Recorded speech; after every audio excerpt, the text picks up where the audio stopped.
Stock మార్కెట్లు సామాన్య ఇన్వెస్టర్లతో ఆట ఆడుకుంటున్నాయి. నిన్న భారీ లాభాల్లో ముగిసిన మార్కెట్లు ఇవాళ మాత్రం భారీ నష్టాల్లోకి జారుకున్నాయి. సెన్సెక్స్ 400 పాయింట్లు, నిఫ్టీ 140 పాయింట్లు పతనమయ్యాయి. ప్రధానంగా ఆసియా మార్కెట్లన్నీ నష్టాల్లోనే కొనసాగుతున్నాయి.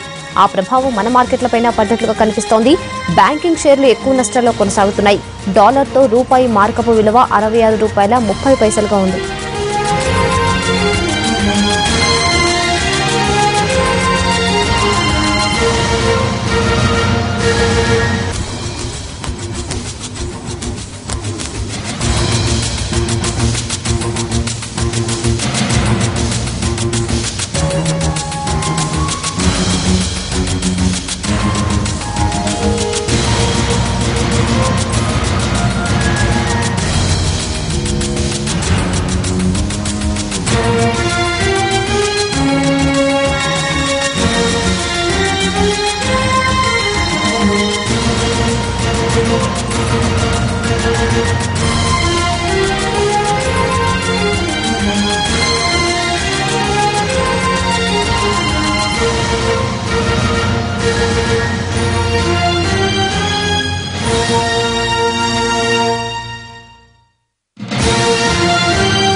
స్టాక్ మార్కెట్లు సామాన్య ఇన్వెస్టర్లతో ఆట ఆడుకుంటున్నాయి. నిన్న భారీ లాభాల్లో ముగిసిన మార్కెట్లు ఇవాళ మాత్రం భారీ నష్టాల్లోకి జారుకున్నాయి. సెన్సెక్స్ 400 పాయింట్లు, నిఫ్టీ 140 పాయింట్లు పతనమయ్యాయి. ప్రధానంగా ఆసియా మార్కెట్లన్నీ నష్టాల్లోనే కొనసాగుతున్నాయి. ఆ ప్రభావం మన మార్కెట్లపైన కూడా పన్నట్లు కనిపిస్తోంది. బ్యాంకింగ్ షేర్లు ఎక్కువగా నష్టాల్లో కొనసాగుతున్నాయి. డాలర్తో రూపాయి మార్కపు విలువ ₹66.30గా ఉంది ప్రస్తుతం.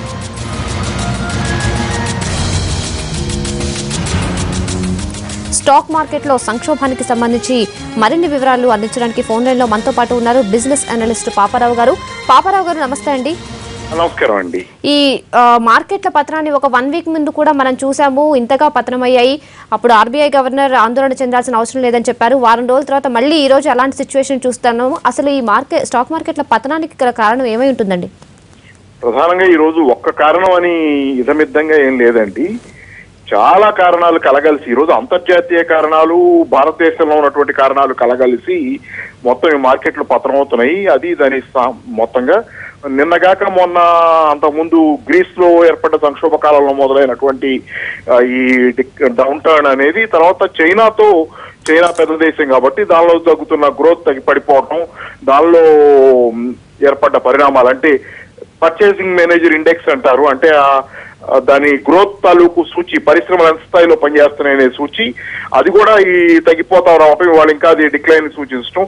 రెండో పక్క ఇవాళ అమెరికాలో నాన్ ఫార్మ్ ఎంప్లాయ్మెంట్ అంటే వ్యవసాయ రంగానికి సంబంధించింది కాక మిగతా అన్ని రంగాలకి సంబంధించిన ఎంప్లాయ్మెంట్ అంటే ఎంత ఉపాధి కల్పన జరిగిందనే డేటా కూడా సాయంత్రానికి రానుందనేది ఇది. దాంతో ప్లస్ భారతదేశంలో కూడా ఇక్కడ మనకి ఈ మధ్యకాలంలో వానలు లేకపోవటం, వర్షాలు అసలు పడకపోవటం, వర్షాభావం, ప్లస్ దాని గురించి రఘురామ్ రాజన్ గారు కూడా చాలాసార్లు చెప్పున్నారు. ఆయన కూడా ఆందోళన వెలిబుచ్చారు.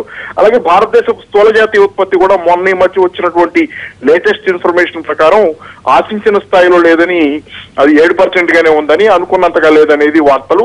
స్పష్టంగా భారతదేశ ఆర్థిక వ్యవస్థలో కూడా ఒక రకమైనటువంటి మందగమనం కోలుకుంది అనుకుంటున్నటువంటి మన ఆర్థిక వ్యవస్థ ఈ రోజు మళ్ళీ స్తంభించిపోతున్నటువంటి నిరాశాజనకమైనటువంటి పరిస్థితుల్లో పడుతున్నటువంటి వాతావరణం కనపడుతుంది.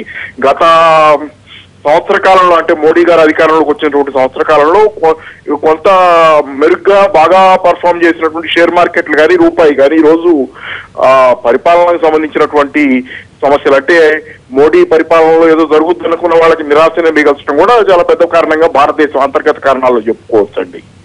సో తిరిగి ఈ పరిస్థితి ఎప్పుడు మెరుగుపడొచ్చు అంటారు? మన భారతీయ మార్కెట్ల మీద ఏమన్నా ఎక్కువగా ప్రభావం చూపే అవకాశాలు ఉన్నాయంటారా? తిరిగి పరిస్థితి కోలుకోవడం అనేది మీడియం టర్మ్ లో షార్ట్ టర్మ్ లో అయితే ఖచ్చితంగా లేదండి.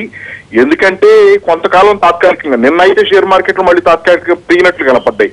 కానీ ఏంటంటే ఇది షార్ట్ జర్క్స్ అంటే మామూలుగా ఎట్లా అంటే ఇన్ ది సెన్స్ ప్రపంచంలో కొంత ఏ చిన్న సానుకూలమైన వాతావరణం కనపడ్డా మార్కెట్లు ఒక ఆశావహ దృక్పథంతో రియాక్ట్ అవటం, ఆ రోజుకు ఆ రోజు పొద్దున ఒకలాగా, మధ్యాహ్నం ఒకలాగా, సాయంత్రం ఒకలాగా ట్రెండ్స్ మారుతుంటాం మార్కెట్ లో కూడా.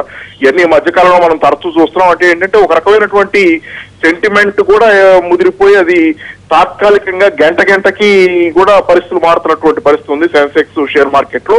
అంటే ఇప్పుడు మార్కెట్ ఎప్పుడు కోలుకుంటుంది అనేది ఇప్పుడల్లా దాన్ని ఎవరు ఎట్టి పరిస్థితుల్లో అంచనా వేయలేరు. తర్వాత ఏంటంటే ఈ రోజు ప్రపంచవ్యాప్తంగా కూడా డిమాండ్ పడిపోతా, సరుకులకు కానీ వస్తువులకు కానీ ప్రజల కొనుగోలు శక్తి పడిపోతా వస్తున్నటువంటి దశలో అన్ని దేశాల మ్యానుఫ్యాక్చరింగ్ సెక్టర్ కానీ సర్వీస్ రంగాలు కానీ అధోముఖంగా ప్రయాణం చేస్తున్నాయి. భారతదేశంలో కూడా ఈ మధ్య కాలంలో సరుకు ఉత్పత్తి రంగం డిక్లైన్ అనేది కొంత స్పష్టంగా కనపడుతుంది. మన ఎగుమతులు కూడా పడిపోతున్నాయి. ఇది అంతర్జాతీయంగా స్థూలంగా ఉన్నటువంటి పరిస్థితి. ఈ పరిస్థితులు చేయగలిగింది ప్రస్తుతానికి మన చేతిలో పూర్తిగా ఏదీ లేదనేది మాత్రం స్పష్టం. ఎందుకంటే ఇది అంతర్జాతీయ పరిస్థితుల మీద ఆధారపడింది.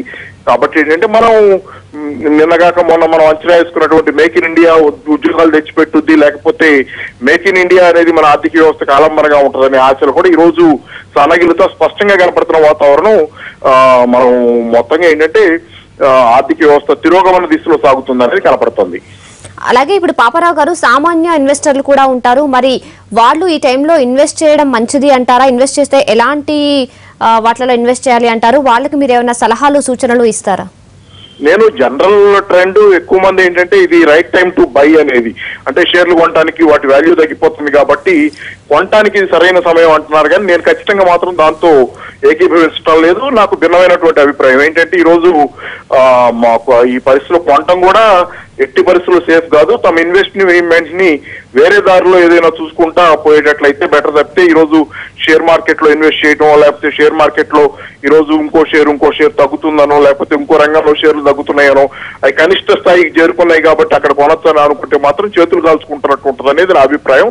కాబట్టి ఏంటంటే ముందు జరిగే పరిణామాల దృష్ట్యా ఏంటంటే నేను ఎప్పుడు మొదటి నుంచి చెబుతుంది, బంగారం అనేది ఎప్పుడు సేఫెస్ట్ ఇన్వెస్ట్మెంట్ కానీ గ్లోబల్ క్రైసిస్ లో ఉంటుంది. అది ఎప్పుడు కొనాలి అంటే ఇప్పుడు ఇట్లాంటి తగ్గినప్పుడు కొనుక్కోవటం, లేకపోతే పడిపోద్ది అనుకున్నప్పుడు సేఫ్ గా కనపడుతుంది. వాతావరణం స్థూలంగా చూస్తే కనపడుతుంది. ఆ వాతావరణం ప్రకారం చేసుకుంటా పోయేటట్లయితే గెయిన్ అయ్యే అవకాశాలు ఉంటాయి.